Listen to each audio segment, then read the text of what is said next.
Joseph Schumpeter. Doutrina Econômica e Método, um esboço histórico. O presente audiolivro é uma tradução da obra original, na qual foram adotadas palavras e construções mais atuais para tornar a leitura e a escuta mais claras e acessíveis ao público contemporâneo, preservando integralmente o sentido e o estilo do autor. Prefácio bibliográfico. O interesse sério pela história da economia política surgiu apenas quando o sistema clássico entrou em decadência. Embora algumas bibliografias tenham sido organizadas no século XVIII, pouco trabalho histórico havia sido feito até então. Deve-se mencionar, nesse contexto, a obra de Rossig, Ensaio sobre uma História da Economia e da Ciência Cameralista, versus einer Geschichte der Ökonomie und Kameralwissenschaft, 1781. Mesmo nas primeiras décadas do século XIX, foi sobretudo na Alemanha que estudiosos se dedicaram a esse campo.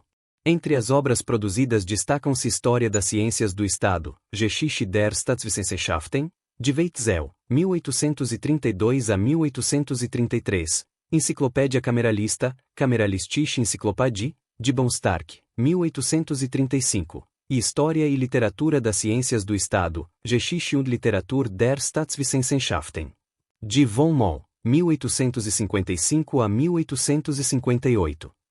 A obra de M. Sekulosh, A Literatura da Economia Política, De Literature of Political Economy, 1845, é um catálogo breve com pequenas notas, valioso como referência. O livro de Blanqui, História da Economia Política na Europa, Histoire de l'Economie Politique in Europe, 1838, alcançou grande sucesso e representou a primeira tentativa de escrever uma verdadeira história da ciência econômica, ainda que de forma superficial. A obra de Kautz, Desenvolvimento Histórico da Economia Nacional e de sua Literatura, Entwicklung der Nationalökonomie und ihrer Literatur, 1860, é semelhante em conteúdo, mas foi amplamente superada pelo trabalho principal de seu professor Rocher, História da Economia Nacional na Alemanha, Geschichte der Nationalökonomie in Deutschland, 1874. O livro de Rocher resultou de uma pesquisa extremamente diligente e estabeleceu o padrão por muito tempo. Continua valendo a leitura mesmo hoje, apesar de suas limitações. O mesmo se pode dizer de outra obra do mesmo autor, História da Economia Política Inglesa, Geschichte der Englischen Volkswirtschaft, 1851. Ainda assim, em vigor de exposição e domínio das ideias tratadas, a obra de Duhin, História Crítica da Economia Nacional e do Socialismo, Kritische Geschichte der Nationalökonomie und des Sozialismus, 1874, supera a de Rocher. Desde então, não houve na Alemanha outro levantamento da história da economia de igual importância. A obra de Eisenhardt, História da Economia Nacional, Geschichte der Nationalökonomie, 1881, dedica-se quase inteiramente a ideias ligadas à política social. O estudo consistente de Oken, História da Economia Nacional, Geschichte der Nationalökonomie, 1902, aborda apenas o período anterior a Adam Smith. Um breve panorama sobre métodos e sistemas pode ser encontrado no artigo de von Samoler, Economia Política, Nationalökonomie, publicado no Dicionário Enciclopédico das Ciências do Estado, Staatswissenschaftliches und Wörterbuch.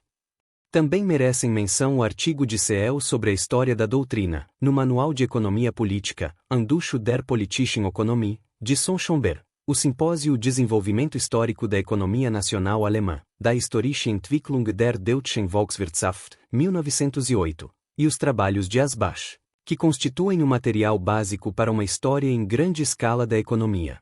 A literatura francesa é mais rica em obras de caráter geral. Além dos trabalhos de Spinas, Rambaud e Dubois, destaca-se o livro de G. de Hist, História das Doutrinas Econômicas, Histoire des Doctrines Economiques, 1908. A História dos Sistemas Econômicos e Socialistas, Histoire des Systems Économiques et Socialistes, 1904 a 1907, de Dennis, inacabada, foi planejada em proporção ainda maior.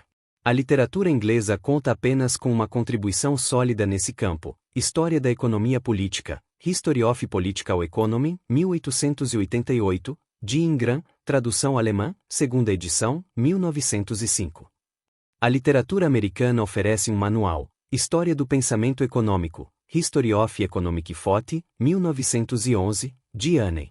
O livro de Cossa, Guia para o Estudo da Economia Política, Guida allo Studio della Economia Politica, embora tenha alcançado amplo sucesso, não merece grande destaque.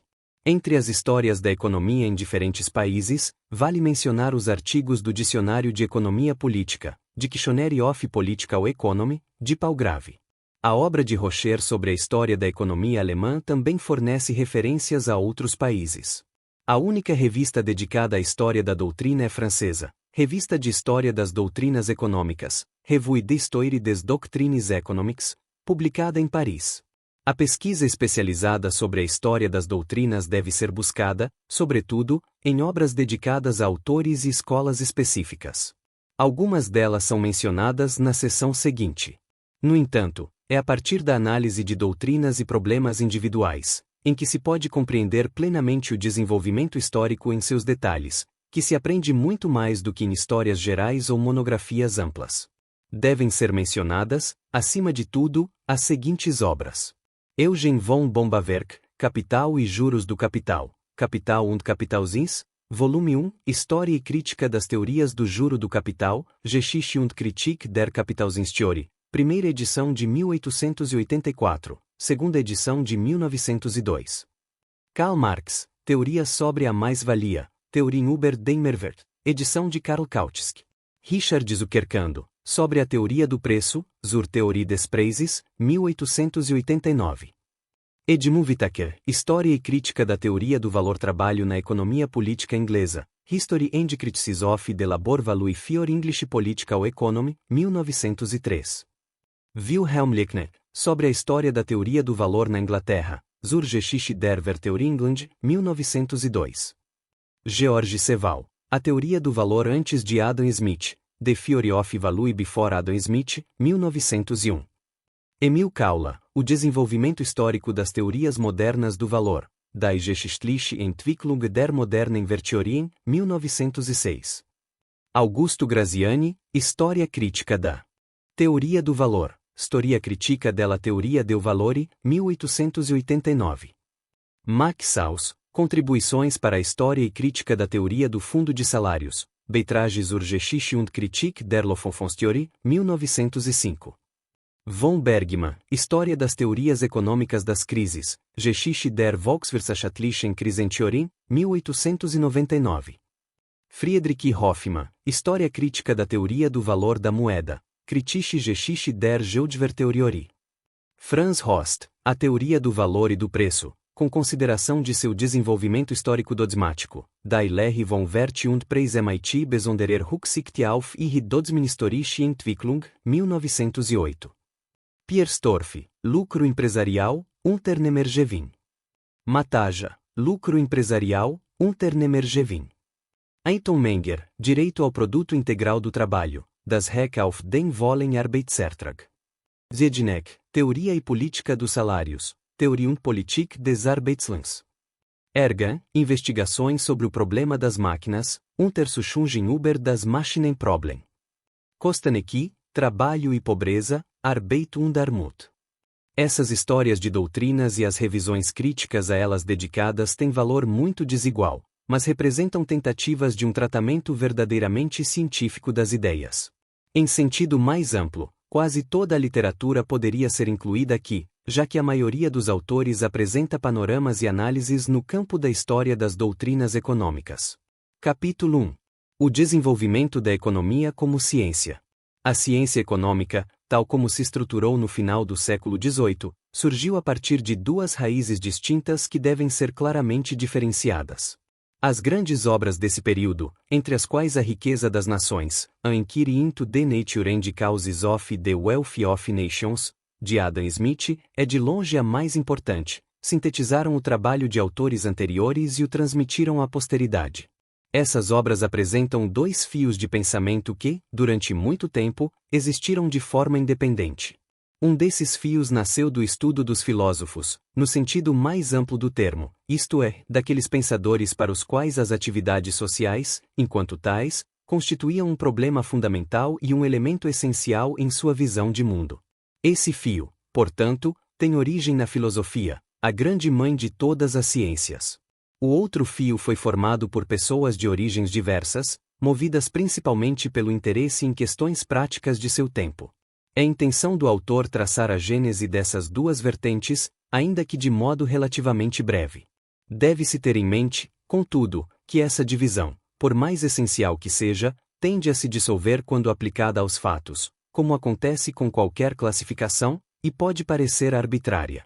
O fio filosófico tem sua base literária última no pensamento da Grécia Antiga e distingue-se claramente das concepções da vida cotidiana e dos princípios formulados por legisladores e fundadores de religiões.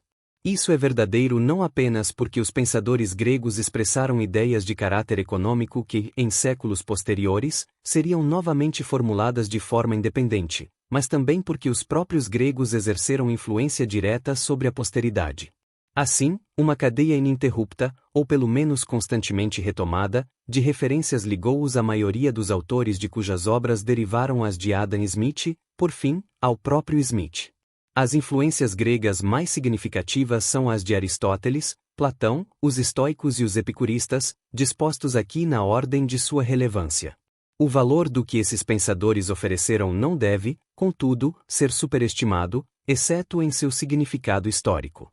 Seria um equívoco interpretar qualquer enunciado ocasional no sentido que pensadores posteriores atribuíram a formulações semelhantes. Além disso, algumas afirmações fundamentais que deram origem à teoria econômica são tão simples e derivam de modo tão natural do conhecimento prático e quase inconsciente dos processos econômicos, que sua formulação não pode ser considerada uma conquista particularmente notável. Os antigos dedicaram muito menos atenção a problemas especificamente econômicos do que, por exemplo, a questões de ciência política, enquanto em épocas posteriores ocorreu o inverso. Dedicou-se relativamente mais trabalho à economia do que à política, que era a principal preocupação dos antigos. Por essas razões, o legado grego tem menor importância para a economia do que para outras áreas do pensamento. Não é correto afirmar, como muitas vezes se fez, que a economia do oikos, com sua autossuficiência doméstica, não tenha produzido problemas dignos de uma economia política propriamente dita, nem é exato supor que a economia do oikos fosse tão predominante quanto tal argumento implica. Mesmo assim, é fato que o pensamento científico sobre a vida econômica não alcançou grande desenvolvimento. Os historiadores antigos oferecem ainda menos contribuições em termos de princípios econômicos. Mesmo os melhores entre eles mostram-se surpreendentemente limitados quando tentam formular generalizações. A engenhosidade admirável que Tucídides, por exemplo, demonstra ao julgar eventos individuais parece abandoná-lo quando procura discutir causas e consequências gerais, e ele quase não aborda problemas econômicos específicos. A literatura dos oradores e dos dramaturgos, por sua vez, não contém mais do que expressões das concepções populares de seu tempo. Mesmo Aristóteles e Platão apresentaram uma visão extremamente limitada e essencialmente pré-científica da economia, que não difere substancialmente da dos leigos em qualquer época. Não há, em seus escritos, uma compreensão clara das relações mútuas entre os fenômenos econômicos. A análise das diferentes funções econômicas reflete a mentalidade de uma aristocracia diante da ascensão de uma classe mercantil e de uma concepção de mundo predominantemente agrária. Ainda assim, considerada em conjunto, a contribuição de Aristóteles para o campo da economia é notável. Seus pontos mais importantes são os seguintes. Embora sempre tenha avaliado as ações econômicas sob critérios éticos, foi o primeiro, e por muito tempo único, a reconhecer que a atividade econômica do homem constitui um problema de interesse próprio, claramente distinto tanto da administração doméstica e artesanal quanto da arte do legislador. Esse feito é significativo, pois os gregos, em geral, entendiam por economia apenas um saber prático, como o oferecido por Xenofonte ou pelo tratado incluído entre as obras de Aristóteles. Apenas em seus escritos encontramos uma reflexão mais analítica e investigativa, o que faz de Aristóteles o criador desse primeiro fio de pensamento. Em certo trecho, ele já definia a economia como ciência da riqueza, Ética Nicomaco, Etica Nicomacheia, 1094, e, em linhas gerais, a situava no lugar que ocuparia mais tarde no sistema da filosofia moral e do direito natural do século XVIII. 2. Aristóteles lançou as bases de uma teoria do valor e do preço. Reconheceu a distinção entre valor de uso e valor de troca, percebendo claramente o problema inerente a essa diferença. A doutrina do valor de troca tornou-se, para ele, o eixo de uma teoria da economia de mercado ou crematística. Ao fundamentá-la nas necessidades humanas, chegou a uma teoria subjetiva do valor econômico, embora mantivesse a primazia das leis éticas, desenvolveu também uma teoria dos preços, ainda que sem explicação real do fenômeno. Isso o levou à sua formulação clássica sobre a natureza e a função da moeda como meio de troca e medida de valor. O alcance de sua percepção manifesta-se no fato de basear sua concepção de mercadoria na mensurabilidade de seu valor em termos monetários. 3. Distinguiu claramente entre dinheiro e riqueza, usando argumentos que mais tarde seriam empregados contra o mercantilismo. Em outros aspectos, ao destacar o caráter particular dos bens de produção destinados a gerar novos rendimentos, Aristóteles utilizou uma definição de capital que permanece válida até hoje. 4. Sua teoria dos juros, de grande importância histórica, não deve ser incluída entre seus erros. Embora sua concepção de produção fosse primitiva, limitada à produtividade material, sua crítica aos lucros do comércio como resultado da fraude precisa ser entendida em contexto. O argumento sobre a improdutividade do dinheiro não é tão equivocado quanto parece, se aplicado aos empréstimos de consumo, os únicos que Aristóteles considerava. 5. De modo sereno e objetivo, iniciou reflexões sobre instituições sociais, como a propriedade privada e a escravidão, avaliando-as sob a ótica de sua utilidade social. Esses temas continuam presentes na literatura econômica contemporânea. 6. Finalmente, lançou as bases para uma ciência da sociologia. Desde o início, combateu uma abordagem puramente individualista, ainda que com argumentos de caráter escolástico. Tentou compreender o fenômeno da sociedade sob a perspectiva da psicologia social, influenciando toda a literatura de filosofia social, por consequência, a economia.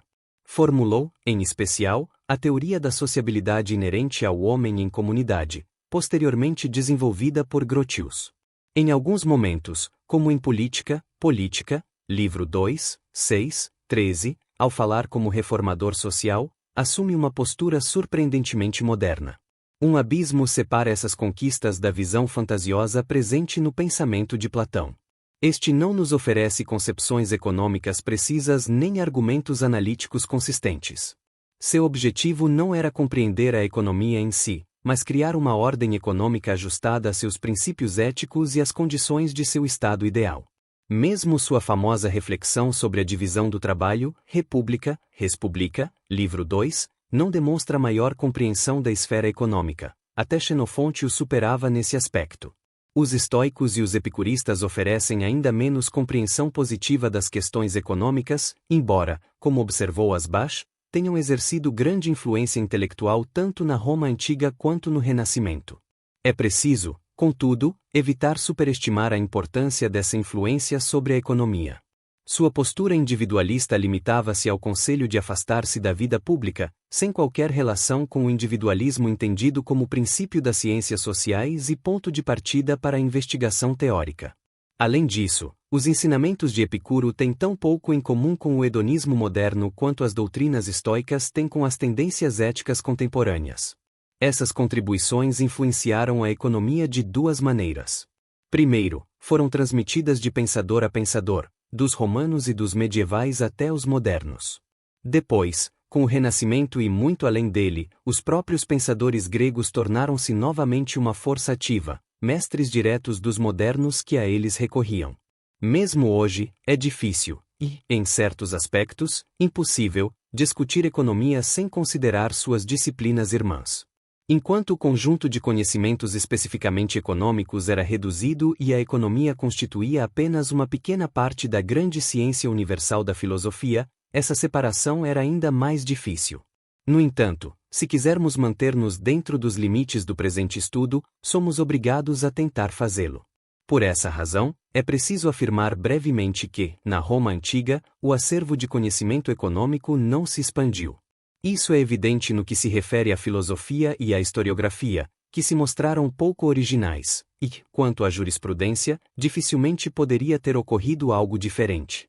Os juristas abordavam problemas da vida econômica com grande segurança, mas tratava-se apenas da confiança do homem de negócios experiente, pois o próprio objetivo da argumentação jurídica, com suas limitações inerentes, tornava inviáveis as controvérsias econômicas.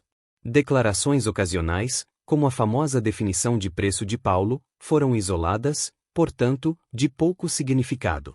Assim, compreende-se que as pesquisas modernas sobre as doutrinas econômicas do corpus juris não tenham produzido resultados relevantes para os problemas da teoria econômica. Da mesma forma, os manuais de agricultura dos autores que escreveram de re rústica nada oferecem em termos de conhecimento econômico, fato tanto mais notável quanto não lhes faltava matéria, considerando a importância dos problemas de reforma agrária, tão vitais na Roma antiga quanto na Inglaterra dos séculos XVIII e XIX.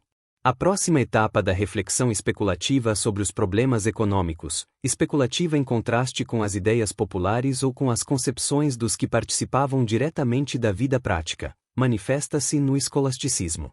Verificamos, de fato, que, nesse aspecto, como em outros, os escolásticos seguiram Aristóteles tão de perto quanto Marx seguiu Ricardo.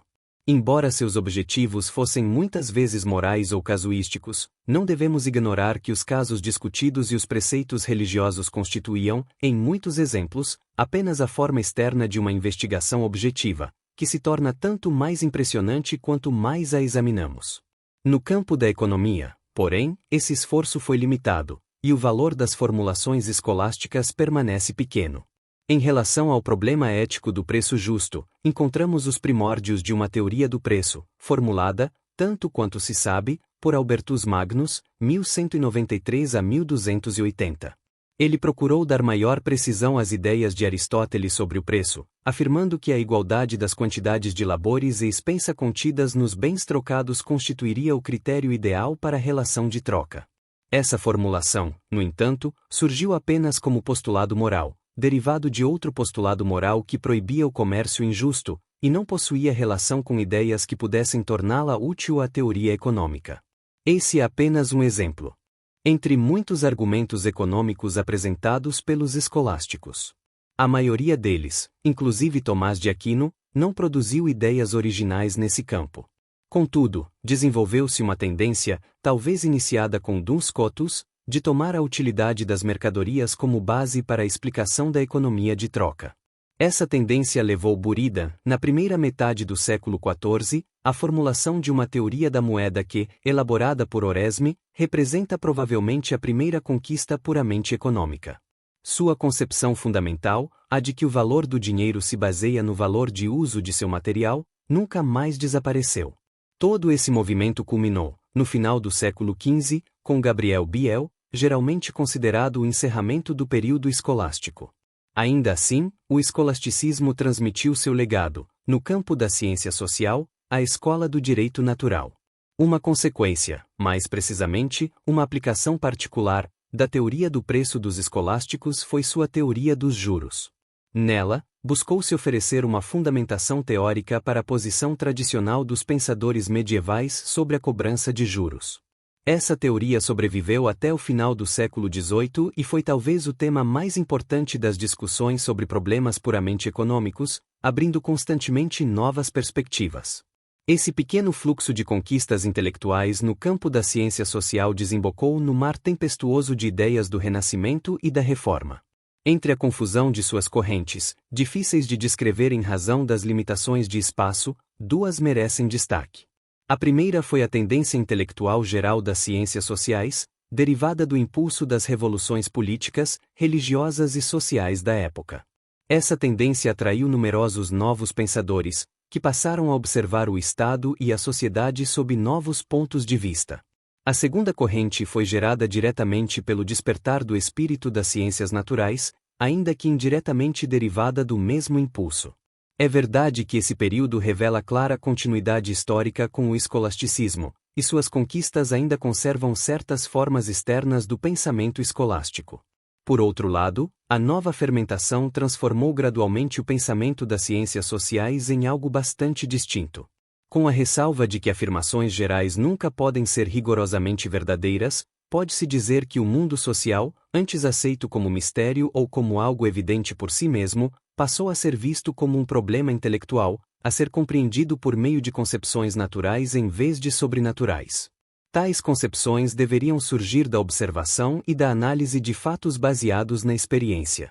Essa racionalização do mundo social, no sentido de uma percepção causal, foi tentada metodicamente por meio da análise dos motivos racionais das ações humanas, sobre as quais a sociedade obviamente se apoia, ou pela declaração de determinados fins sociais como racionais.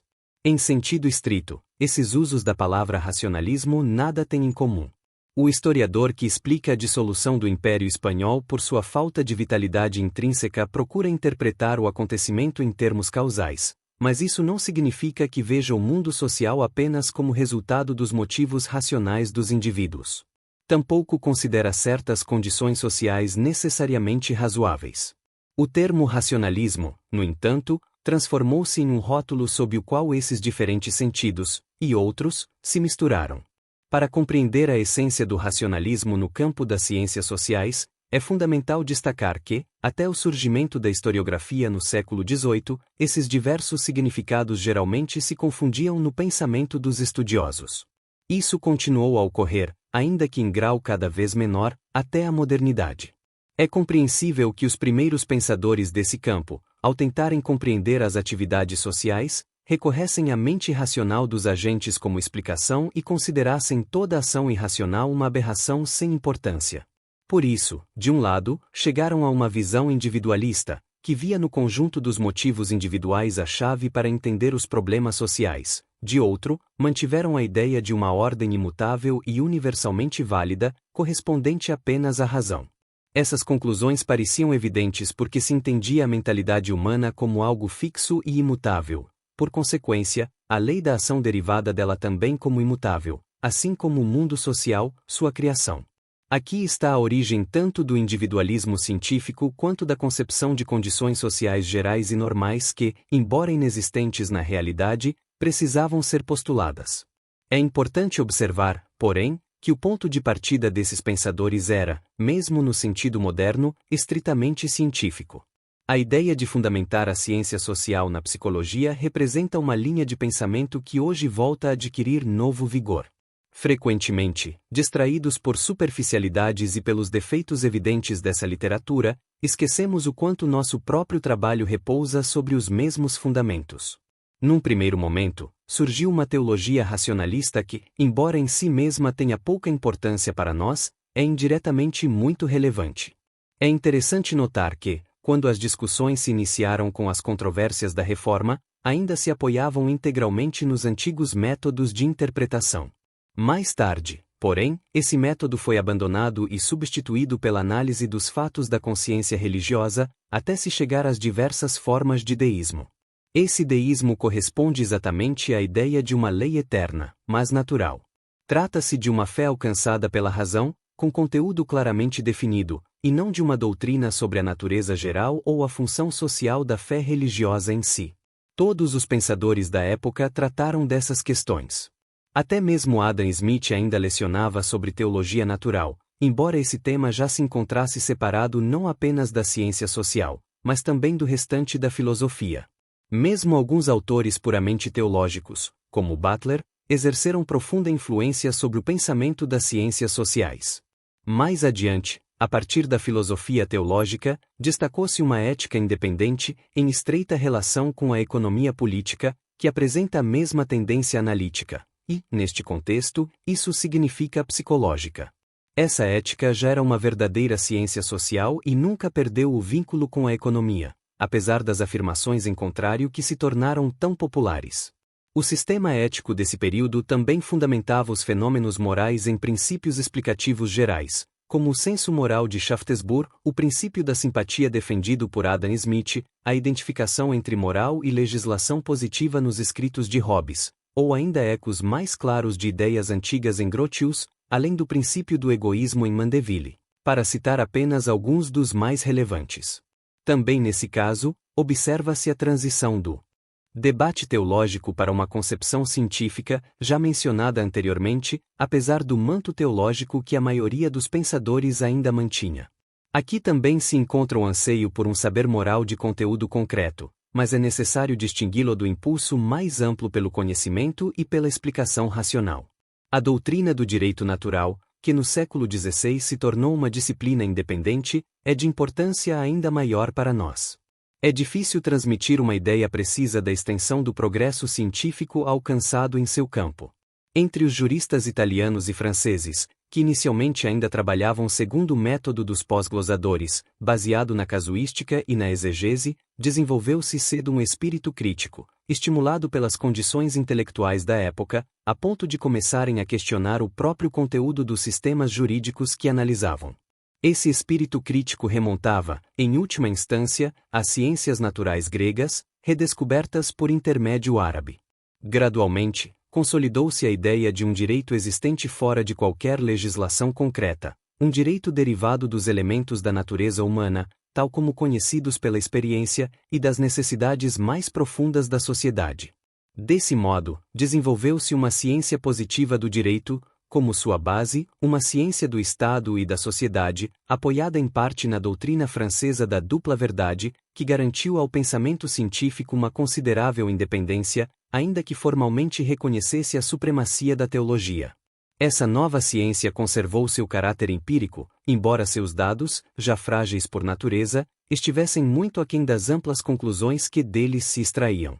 A linguagem teológica e o fato de que, até o século XVIII, o objetivo científico de uma teoria geral do direito assumia, nas mentes investigativas, a forma fantasiosa de um projeto para descobrir um sistema universal de regras jurídicas concretas, dificultaram aos críticos reconhecer o verdadeiro caráter do direito natural, consequentemente, apreciar sua grandeza. Daí nasceram os conhecidos preconceitos contra qualquer especulação sobre o tema do direito natural. É difícil selecionar os nomes que merecem menção aqui.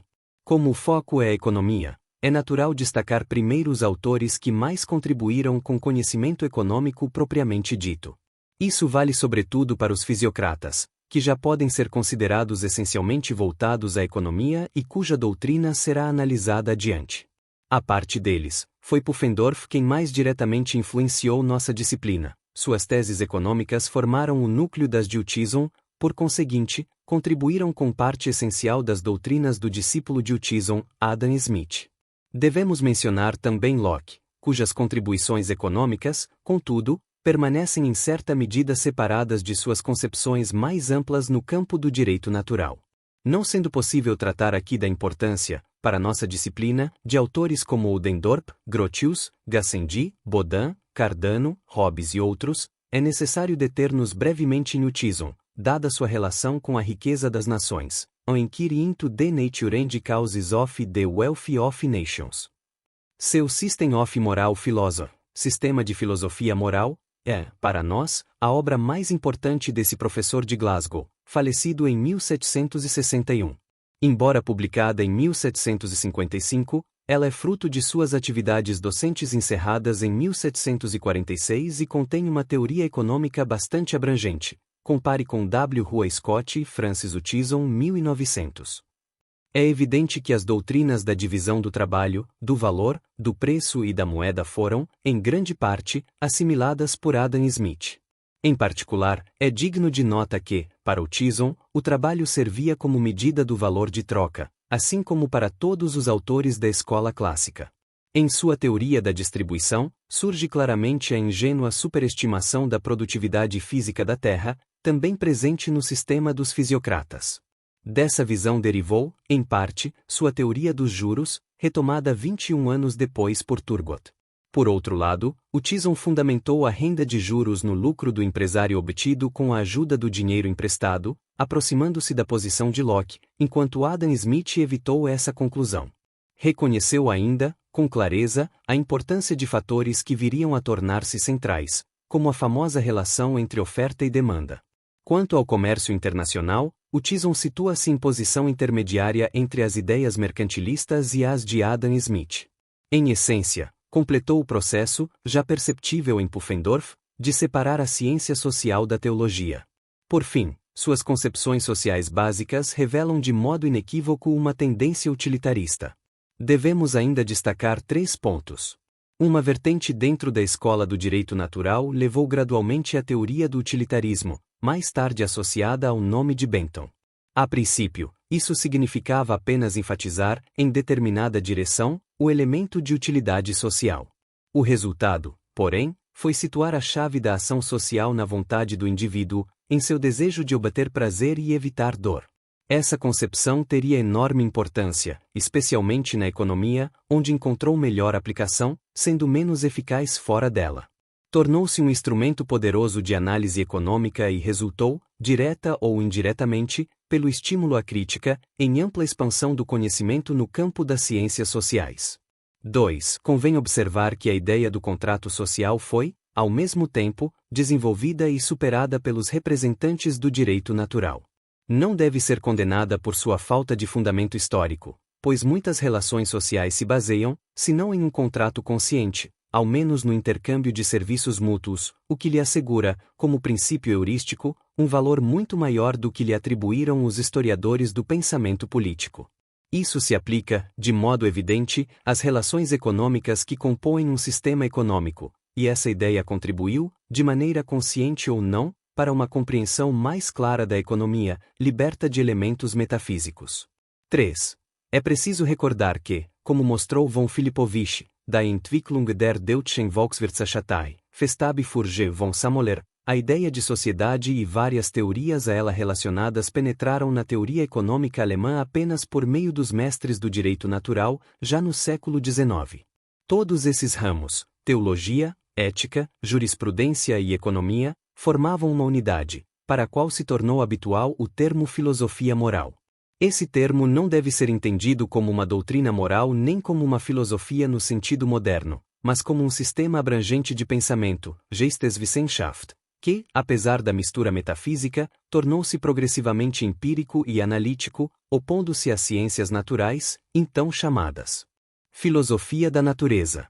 Esse sistema de filosofia moral apoiava-se, em todos os seus ramos, sobre premissas idênticas, as mesmas suposições simples acerca dos motivos humanos e sua relação com as ações. E era, em todas as partes, individualista, racionalista e absoluto, no sentido de que a concepção de desenvolvimento recuava quase completamente para o segundo plano. Por ser uma unidade orgânica, cada elemento afetava os demais, de modo que quase todo o pensamento dentro desse sistema tinha relevância para a economia. Nesse contexto, as realizações filosóficas de Locke e Hume devem ser mencionadas em primeiro lugar. Nunca mais a filosofia seria, em tal medida, uma ciência social como nesse período. Papel de destaque cabe também à psicologia associacionista de Hartley, cujos princípios básicos ainda dominavam o pensamento de J. S. Mill. Essa psicologia exerceu influência decisiva sobre o desenvolvimento da teoria econômica.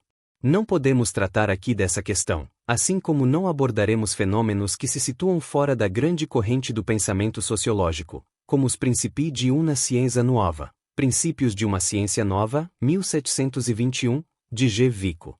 Nesse livro encontramos uma teoria realista e científica da economia, conscientemente oposta às opiniões ordinárias e superficiais, e uma referência direta aos métodos modernos da ciência natural.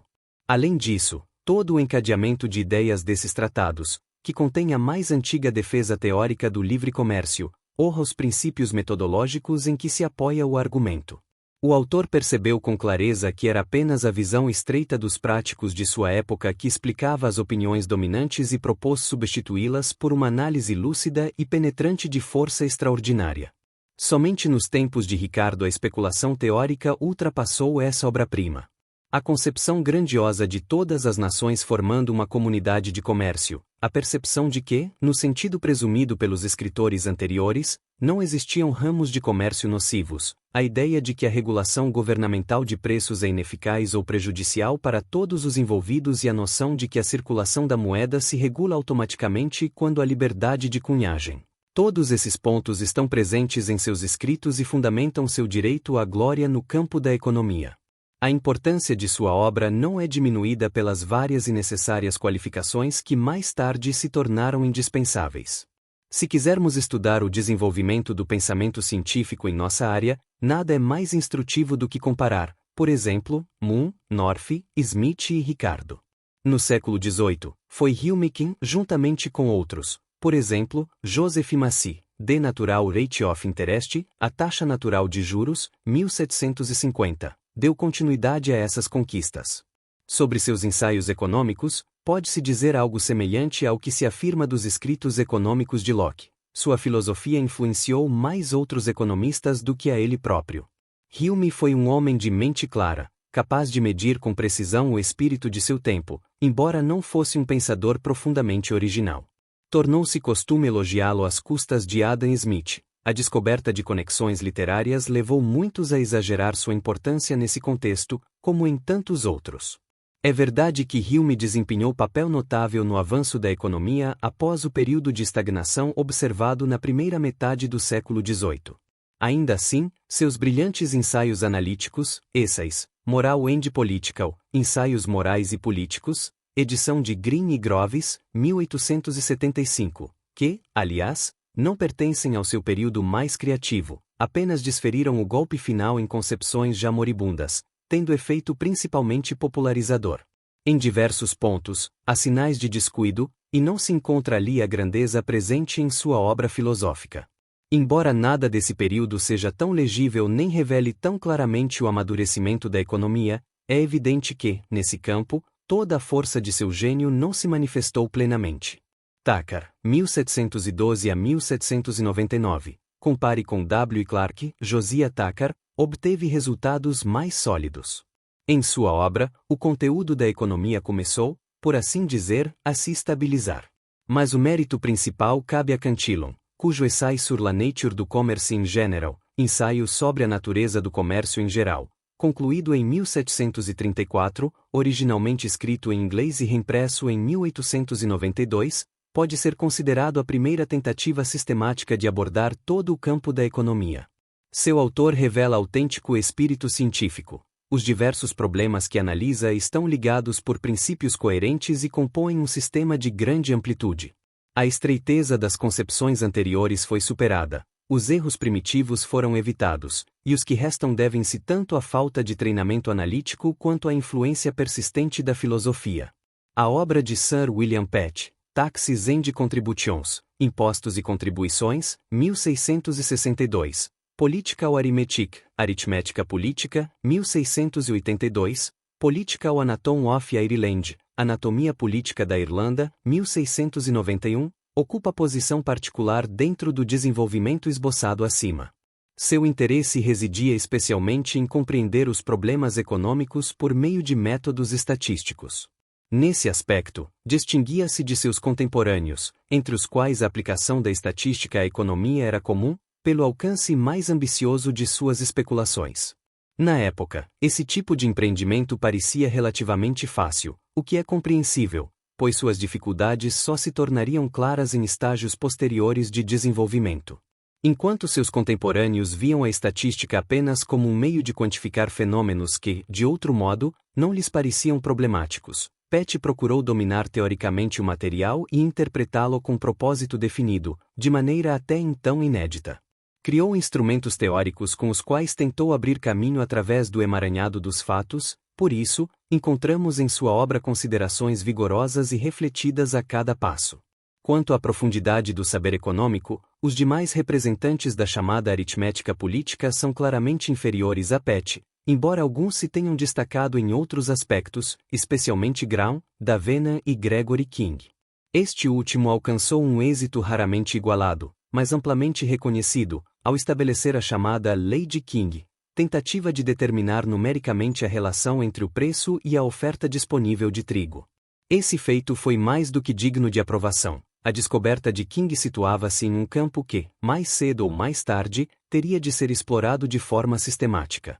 Tomado em conjunto, porém, esse desenvolvimento promissor acabou se dissipando. A pesquisa econômica seguiu, por longo tempo, outros caminhos, e o estudo estatístico se separou dela. Não é possível aqui examinar em detalhe outros fenômenos do período. Basta destacar que, no século XVII, surgiram também as primeiras descrições comparativas das condições econômicas de diferentes países. Pode-se citar, como exemplo, Observations on the Netherlands, Observações sobre os Países Baixos, 1693, de Sir William Temple, obra que formou um grupo à parte, em grande medida ainda hoje. Houve também avanços em certos campos especializados, por exemplo, no estudo dos problemas de pobreza e desemprego, cujos resultados exerceriam longa influência sobre a opinião pública. Assim, na Inglaterra, revela-se um quadro de grande vitalidade intelectual em nossa área, cujo estudo é essencial não apenas para compreender o desenvolvimento da economia, mas também por seu interesse intrínseco. Pela natureza das coisas, porém, mesmo na Inglaterra, o que permaneceu de valor duradouro pode ser resumido em poucas realizações, talvez uma dúzia, ondas isoladas que emergiam de um vasto fluxo, enquanto, como já mencionado, esse fluxo faltava ao continente. Na Alemanha, o baixo nível da literatura econômica refletia as devastações causadas pelas guerras religiosas. Antes desse período, no século XVI, encontramos indícios que permitem supor que, sem essas lutas e suas consequências políticas e sociais, um movimento semelhante teria surgido também ali. Havia discussões sobre política monetária, entre elas, a famosa controvérsia Albertina-Ernestina de 1530. Debate sobre a exportação de moeda, as companhias comerciais e os problemas dos camponeses, entre outros.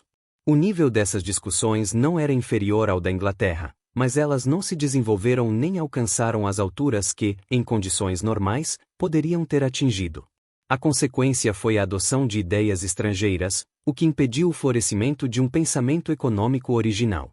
Mesmo quando o trabalho de estudiosos individuais sofreu menos, faltava-lhe o sopro vivo da experiência econômica cotidiana. Todo conhecimento, porém, é obra de séculos, e os elos ausentes na cadeia do desenvolvimento são insubstituíveis. É possível compreender logicamente as conclusões apresentadas por estrangeiros, mas, se tais conclusões não foram produzidas internamente, ao longo de gerações, serão sempre recebidas com uma falta de compreensão emocional que impede o crescimento orgânico do pensamento adotado. Eis porque a teoria econômica nunca conseguiu criar raízes tão firmes na Alemanha quanto na Inglaterra e porque suas concepções fundamentais, em geral, foram acolhidas com frieza e encontraram aquela antipatia instintiva que, desde o início, favoreceu todo tipo de objeção e desvio em relação a questões puramente econômicas. Houve, contudo, compensações. Em nenhum outro povo o Estado e seus órgãos despertaram um interesse tão inesgotável quanto entre os alemães, dominando sua vida intelectual em grau superior ao observado em qualquer outro lugar. Além disso, essa característica tem importância muito maior do que parece à primeira vista. O alemão não apenas pensava mais sobre o Estado do que qualquer outro povo, ele entendia algo diferente por Estado. Para ele, o Estado era o príncipe territorial e seus funcionários, e suas concepções derivavam de premissas profundamente distintas das dos ingleses ou franceses. O nascente Estado burocrático lhe aparecia não apenas como o mais valioso patrimônio nacional, mas também como o fator essencial do progresso da civilização, ao mesmo tempo, como um fim em si mesmo. Dadas as condições vigentes, quase nada podia ser realizado na vida prática sem o Estado burocrático, e, assim, toda a reflexão científica acabou igualmente centrada nele. O direito administrativo na Alemanha, em certo sentido, assumiu o mesmo papel que a economia desempenhava na Inglaterra. Se, na Inglaterra, o estudo da economia conduzia a uma doutrina da economia social, na Alemanha o resultado era uma doutrina da economia do Estado. Enquanto na Inglaterra o comerciante escrevia para o comerciante, na Alemanha o funcionário escrevia para o funcionário. Tudo isso deve ser entendido com as reservas próprias de um esboço que precisa limitar-se a poucos traços. Sem aprofundar o tema, basta destacar que esses fatores determinaram não apenas a forma de exposição desse ramo da ciência do Estado, mas também seus princípios orientadores. O resultado foi a formação da ciência da cameralística, Kameralwissenschaft. Essa ciência consistia na doutrina da administração de um território mais ou menos absolutista. O interesse do príncipe territorial dominava a cena e era o centro em torno do qual os fatos, acessíveis aos diversos autores, eram organizados. A investigação desses fatos deveria fornecer regras para a política dos príncipes e para a conduta dos diferentes órgãos do Estado. Desde o início, considerava-se o conjunto das tarefas políticas. Os problemas individuais nunca eram tratados isoladamente, mas sempre como partes de um todo. Em consequência, o tratamento sistemático desse vasto material tornou-se a principal tarefa, e esse interesse pela abordagem sistemática caracterizou a economia na Alemanha até hoje. No conjunto, a formação em finanças públicas e a atitude básica de seus professores deram contribuição essencial ao desenvolvimento da economia alemã. Ainda hoje, o caráter especial dessa tradição pode ser amplamente explicado como resultado do trabalho preparatório dos cameralistas. Dentro do sistema por eles estabelecido, todos os fatos disponíveis eram cuidadosamente reunidos, em parte para uso dos funcionários em formação, em parte como base para discussões que, entretanto, raramente avançavam muito longe ou muito fundo. Não apenas a atitude em relação ao Estado, mas também as bases dadas da organização social e política, e até os princípios essenciais da política, eram aceitos sem crítica e quase sem esforço analítico, como se fossem evidentes e indiscutíveis. O simples fato, porém, de o material ter sido coletado e ordenado garantiu que a arte de governar superasse o mero empirismo. Essa organização forneceu o sangue vital intelectual da prática administrativa, refletindo e generalizando cada um de seus progressos. Assim, não se deve julgar os representantes dessa escola de finanças públicas como economistas por não terem alcançado grandes feitos no campo econômico, mas porque sua principal contribuição pertence a outro domínio.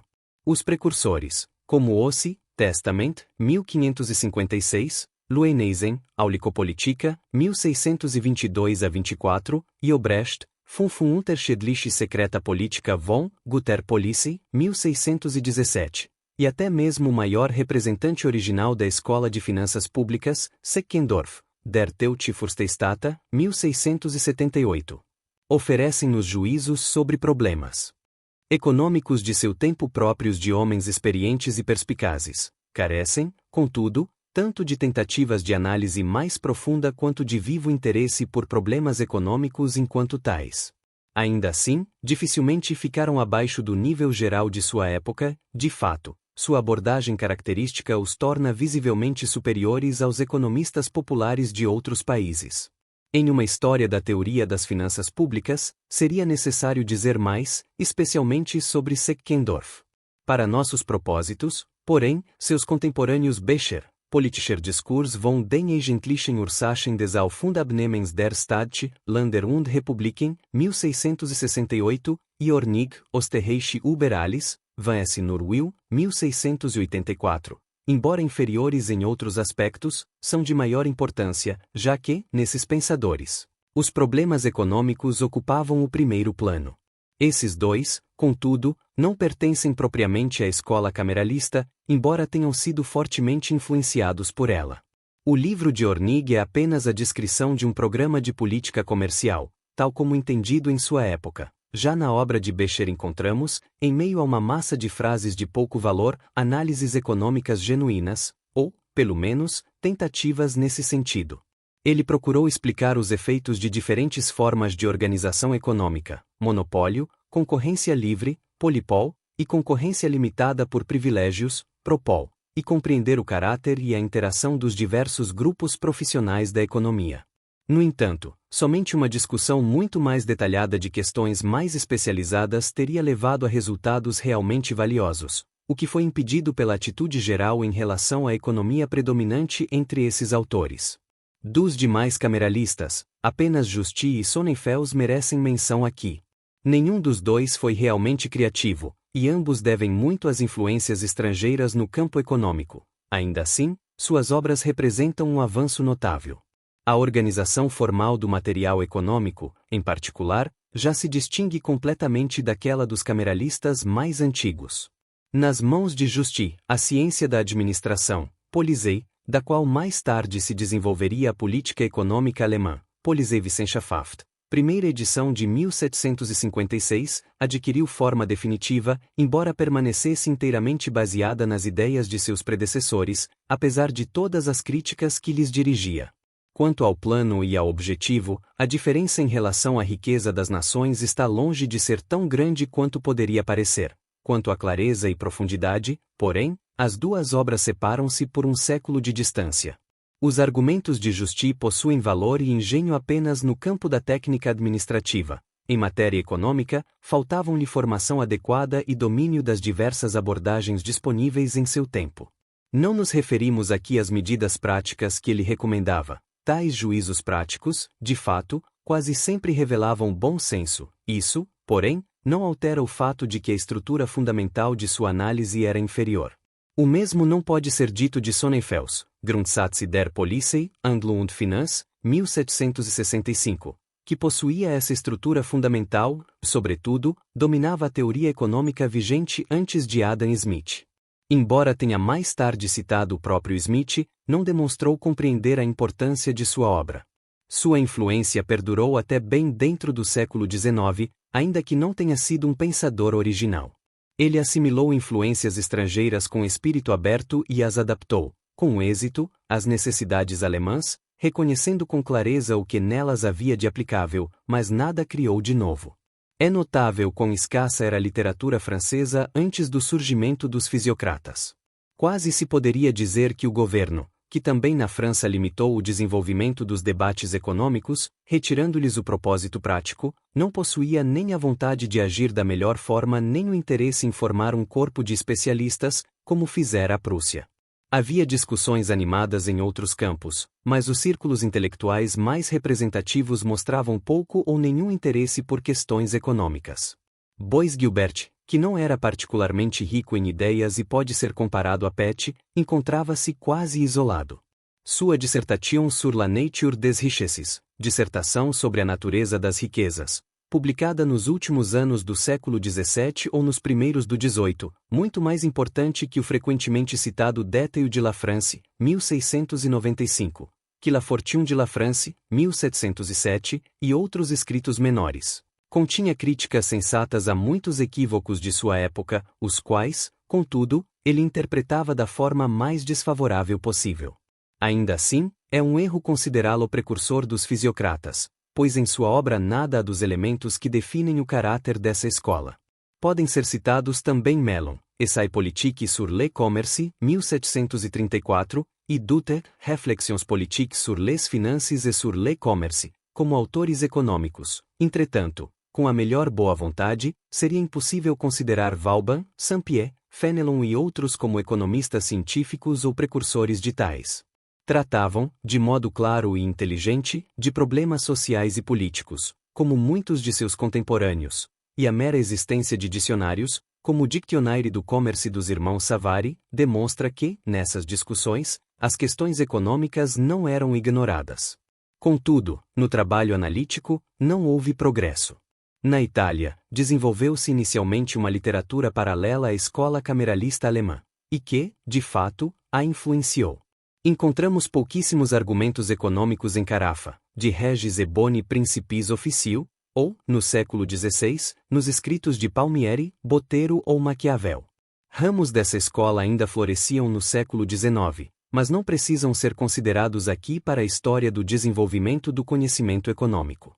Além disso, surgiram problemas e controvérsias semelhantes aos observados na Inglaterra e na Alemanha, inclusive a questão das tarifas agrárias protecionistas, que então não tinham importância prática em nenhum outro lugar, os quais estimularam pesquisas econômicas. Em duas ocasiões, essas pesquisas atingiram o nível das melhores realizações do período, e a Itália produziu o mais elevado esforço intelectual que a época ofereceu nesse campo. Primeiro, no domínio dos problemas monetários. Seria possível citar diversos autores, mas convém restringir-se às obras de maior relevância científica. O século XVI produziu as de Scaruffi, 1579, e Davanzati, 1588. O século XVII, as de Montanari, 1680 e 1683, e o século XVIII, a de Gallieni.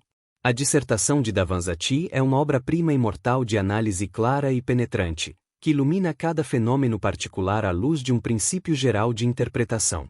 Ele desenvolveu uma teoria metálica da moeda, fundada em uma concepção geral de valor de uso, que ainda hoje se sustenta.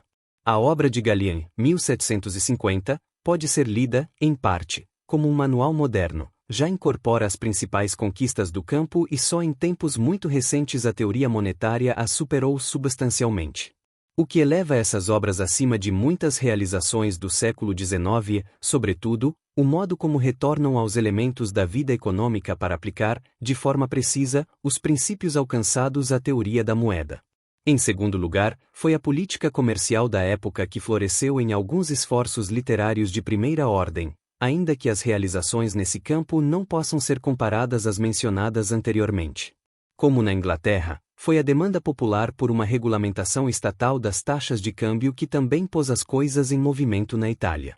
É mérito de Antônio Serra, breve trattato delle cose che possono far abbondare li regni de ouro e de argento dove non sono minieri, 1613, ter demonstrado que as taxas de câmbio refletiam essencialmente o balanço de pagamentos e ter acrescentado análises profundas sobre as causas que o determinam e sobre as possibilidades de influenciá-lo.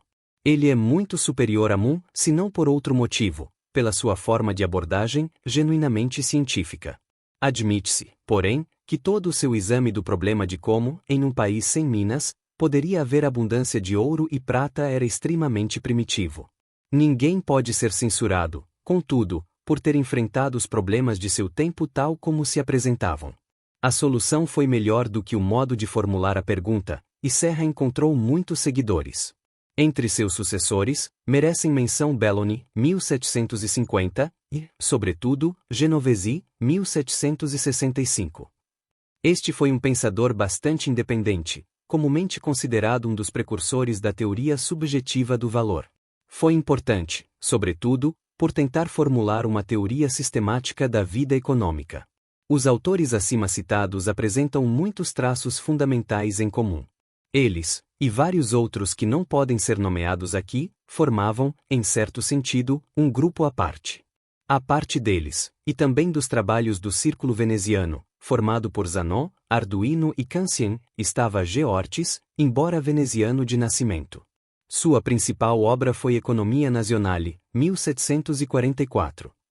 Esse trabalho, que em muitos aspectos lembra Sir James Seward, com sua grandiosa tentativa de síntese, pertence ao grupo de escritos cujos autores quase merecem o título de fundadores de nossa disciplina. O tempo da ciência econômica havia chegado, todos os elementos para sua constituição já estavam presentes, e o que restava fazer era formular, com clareza e vigor, o que já se encontrava no ar. Muitos perceberam isso e tentaram fazê-lo. Nada seria mais instrutivo do que um panorama dessas tentativas e das razões de seu fracasso, mas não nos é possível aprofundar essa questão. Podemos apenas ressaltar que Ortiz procurou, por assim dizer, elaborar uma sociologia econômica, e que em seus escritos já se encontram muitas das armas teóricas do arsenal dos economistas posteriores, a lei dos rendimentos decrescentes, o princípio malthusiano da população, entre outros. Assim, a teoria econômica italiana podia rivalizar com a inglesa, mas, ao aproximar-se o fim do século XVIII, sobreveio um declínio, e por muito tempo a teoria italiana permaneceu sob influência estrangeira. Até aqui evitamos mencionar até mesmo a palavra mercantilismo. De fato, esse termo não pertence propriamente à história de nossa disciplina. Quase todos os escritos citados refletem a luta entre sistemas econômicos por autoridade e supremacia, e tanto escritores quanto políticos do período consideravam evidente que a política comercial nacional deveria servir a fins nacionais. Esse último ponto não era discutido, só seus oponentes o questionaram, a princípio isoladamente, depois em número crescente, até se tornarem predominantes. Ainda assim, o mercantilismo não foi nem uma escola científica nem uma teoria científica, não havia então escolas no sentido moderno, e distorcemos o quadro se procuramos nesse período aquilo que só mais tarde surgiria como resultado de uma disciplina especializada e plenamente constituída. Sua importância para a análise nas ciências sociais ficou aquém de sua importância como meio de criar unidades econômicas nacionais. Só podemos interessar-nos, aqui, por uma questão: qual foi o valor, para o progresso da economia, das obras inspiradas por esse sistema de política econômica? É hoje um lugar comum afirmar que a crítica do período imediatamente seguinte foi injusta, embora o argumento de que as propostas práticas dos escritores mercantilistas eram justificadas pelas condições de seu tempo não tenha, para nós, grande peso, ao menos não para avaliar suas tentativas científicas. Há, contudo, outras considerações que fazem os mercantilistas aparecer sob uma luz mais favorável. Antes de tudo, eles foram amplamente mal compreendidos. A acusação, repetida inúmeras vezes, de que identificavam riqueza com a posse de ouro e prata perde parte de sua força se, nas passagens que parecem confirmá-la, substituirmos o termo riqueza por índice de riqueza. Isso é tanto mais plausível quanto é claro que não lhes ocorria ver na aquisição de metais preciosos o fim último da vida econômica, e que essa identificação representava, na verdade, uma definição de pouca importância. Acrescente-se que toda a política monetária da época oferecia, de fato, abundante matéria para reflexão, a ponto de se poder ver, em sua discussão, a tarefa mais nobre da teoria econômica do período. Além disso, ao julgar esse ramo de nossos estudos, e especialmente seus pontos altos mercantilistas, devemos sempre lembrar que foram os primeiros nesse campo. Sob esse ponto de vista, muito do que lhes foi censurado na verdade lhes dá crédito. Isso vale, em especial, para sua teoria da balança comercial. Antes de discutir se a superestimaram ou não, é preciso reconhecer que sua descoberta e formulação constituíram uma grande conquista. Foi, de fato, o primeiro passo rumo a uma análise dos fatores econômicos. É também um erro supor que os protecionistas posteriores tenham se saído muito melhor do que os mercantilistas. A grande maioria dos argumentos posteriores, se não todos, já se encontra em seus escritos. O que os distingue, em geral, é apenas o conhecimento das objeções, no conjunto, uma formação mais sólida, resultante do amadurecimento de nossa disciplina. Ainda assim, esses autores posteriores quase sempre renegaram seus predecessores. A isso se associa outra realização, a definição clara dos interesses nacionais em contraste com os interesses privados, e o reconhecimento da possibilidade de conflito entre ambos. Sem dúvida, os mercantilistas superestimaram essa possibilidade, mas, qualquer que seja o juízo que façamos, é certo que a demonstração, real ou aparente, da harmonia entre os interesses sociais e os interesses privados só foi possível com base no trabalho preparatório realizado por eles. Eles não compreenderam a natureza do fluxo circular da vida econômica, menos ainda, tiveram uma ideia correta da interação entre as várias esferas das economias individuais dentro da economia nacional. O fenômeno da economia nacional em si, porém, foi descoberto por eles, por assim dizer, e concebido como algo independente e real. Joseph Schumpeter. Doutrina Econômica e Método, um esboço histórico.